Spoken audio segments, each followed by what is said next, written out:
A division opens up, we meet World Cup teams, and some clowns sign off. I'm Sabriel, and this is Pulse Bomb ready for Monday, June 19th, 2017. Our top story this week, the details for the Overwatch Open Division have been revealed. The Open Division is a grassroots-style tournament meant to introduce players interested in playing professionally to the scene in a realistic and scalable manner. How does it work? Well, players who attained rank 3500 or higher in Season 4 are eligible to sign up, and those teams will play best-of-7 matches once a week over 8 weeks. After that time, the top 8 will move on to the playoffs. Prizes will be in varying amounts of Blizzard balance from $10 to $50, but wait, there's more! While we don't know exact details yet, eventually the Open Division will be tied to Contenders. Both teams and free agents can sign up. In the case of free agents, Blizzard will try to place those players with others of similar skill. Sign up quick as registration closes on Wednesday for free agents and Thursday for teams. As of this recording, in North America, 12 teams and almost 800 free agents have signed up. If I do the math, that's over 140 teams. The tournament begins on Sunday, July 2nd, so head over to playoverwatch.com and click on the news section to sign up. World Cup teams USA, Canada, South Korea, and China were revealed. Pardon me while I pause and interrupt myself. Just after recording today, Blizzard announced the World Cup teams for every country. If you'd like to see yours, go to worldcup.playoverwatch.com. And now let's go back to my beautiful self, talking about the World Cup. Team USA will be Fact Fiction as tank, and Cool Matt as flex tank, Raucous and Adam as support, and Jake and Sinatra as DPS. Team Canada will have XQC as tank with the option to use Agilities or Mangachu as flex tanks, likely Mangachu, Joe Meister and Rolf as supports, and Sherfor as DPS. Team South Korea will be Mono as tank and Zumba as flex tank, Toby and Ryujong as supports, and Sabi and Flower as DPS. And finally, Team China's lineup looks like Yao Yao and MG as tanks, Shy and Five King as supports, and Eileen and Undead as DPS. Please help me, I hope I got those right. In player and team news, I was going to tell you about how Cyclowns had picked up FZ after trialing him, but early Sunday morning the team disbanded. Taking to Twitter with the news, they said, "After 5 months of being orgless and players receiving endless offers from top-tier teams, we have decided to call it a day. We are so thankful for all the support you gave us and hope you continue following everyone from the team as they grow and improve." Recently, the team had lost Miyazasa to Laser Kittens and Boombox to E United, but they had replaced them with Latex and FZ, so it's a bummer and a shame to see them go. Rhinos Gaming Wings also says goodbye, releasing its roster after a poor performance at Apex, where they went 1-9. RG Wings had worked their way up through Apex Challengers, the sort of contenders of Apex, only to find difficulties in their placement in Group D, which pit them against Envious, Meta Athena, and BK Stars. For many Korean teams, it's common to have 1 or 2 players who excel beyond the others on the team. This was the same for RG Wings, and in fact, a few players have already been picked up by Western teams. First, we have Fury, the tank for RG Wings. He's moved to Team Liquid as a sub-tank and flex player. Already in North America in boot camp with Shatter 2K, Fury had this to say. Hi. The other player from RG Wings to find himself on a new team is DPS flex player Envy. Envy has been picked up by Immortals as a sub while they help integrate him with the English-speaking members. About the move, Envy said, "Although I'm going to America to be Immortals' 7th man, I will take this opportunity to become the #1 flex player in Overwatch and work hard to make Immortals even stronger." In addition to the new pickup, both Nomi and Ethan have been released from Immortals.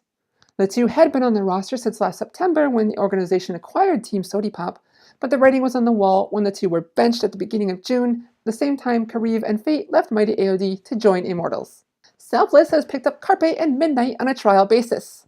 While this hasn't been formally announced yet, you can't get much more Facebook official than the two of them playing with Selfless this weekend during Contenders. Carpe was a DPS player for BK Stars, and Flex Tank Midnight was on Rise Nation before they disbanded, and on Contenders team, Midnight sucks. In tournament results, the action is heating up as the second group stage for Apex continues. On Tuesday, Africa Freaks Blue and Meta Athena were to face off, but AF Blue wouldn't allow Meta Athena to come out and play. AF Blue's ult economy was on point, seeming to have every tool they needed whenever they needed it. In those rare times they didn't have ults, it didn't really matter as they could pretty much just waltz right in and take the point. Chungchik immediately now going to start dashing around, isn't taking any damage right in amongst the enemy team as they're just picking up kill after kill. Another dash through just Ahan saying that he's the better Genji player. Recry is just going to shoot everyone that's left over. They don't even need them. They never do. Seems like anytime they want to flip a point, they just walk around. It looks like this is just going to go immediately to a Freaka Blue. AF Blue won that series 3-0. Also on Tuesday was lunatic-hai versus Kandu Panthera. lunatic-hai started out strong, even without star Genji player Who Are You taking the first point, but after that, Panthera said no way. At the end of lunatic-hai's Hollywood push to the final point, Panthera's Rascal switched off Genji to Mei, and the series promptly turned around. Yeah, Mira on the Reinhardt as well, so a big swap here. They just want to get some picks early with the grabs and potentially some charges. Looking to get that Earth Shatter here in the next 70 seconds as Rascals switched over to his Mei. Catches Eska. Nicely done. Oh, there it is. That's so huge for this push. That only has 20 seconds to go and only the self-destruct. Well, Kandu Panthera have given up a fair bit of ground, but they have a fair bit to work with as far as ultimates. Failed hook. Here comes the self-destruct against them. Void gets the double. Massive damage. Void coming in. This guy, he's looked so good. Avoids the self-destruct. lunatic-hai's was just thrown away. The first map was the only one lunatic-hai was able to win, as AF Blue took the rest of the series 3-1. On Friday, Africa Freaks Blue and Kandu Panthera both continued their rampages. AF Blue didn't give X6 Gaming a single map, again going 3-0 and ensuring themselves a spot in the semifinals.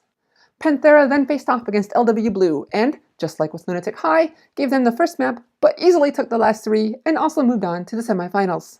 Contenders group stages began this weekend with EU on Saturday and North America on Sunday. In Group A for EU, Team Expert shrugged off their poor performance last week, currently leading their group 2-1.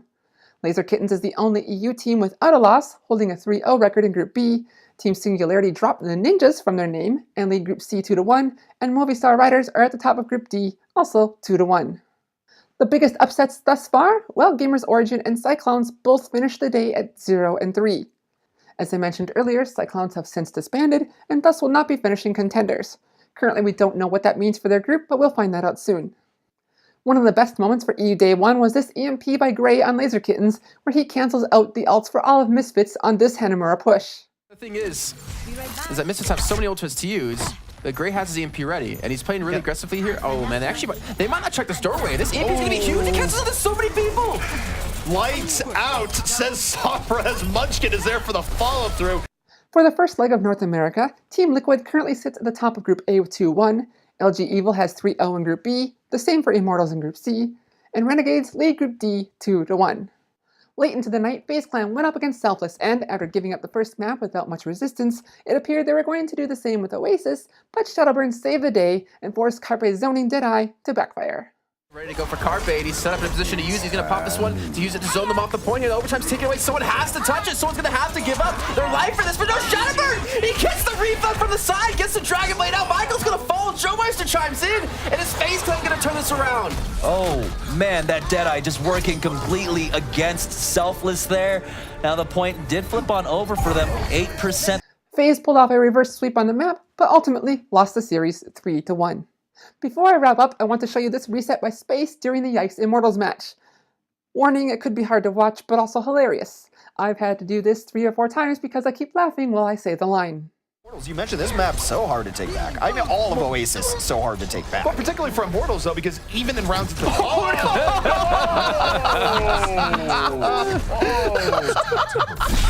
That's all for Pulse Bomb Ready this week. I'm Sabriel, and you can follow me on Twitter at Sabriality. And don't forget to subscribe to the show and follow it at PBR_show. See you next time, and good luck out there, heroes!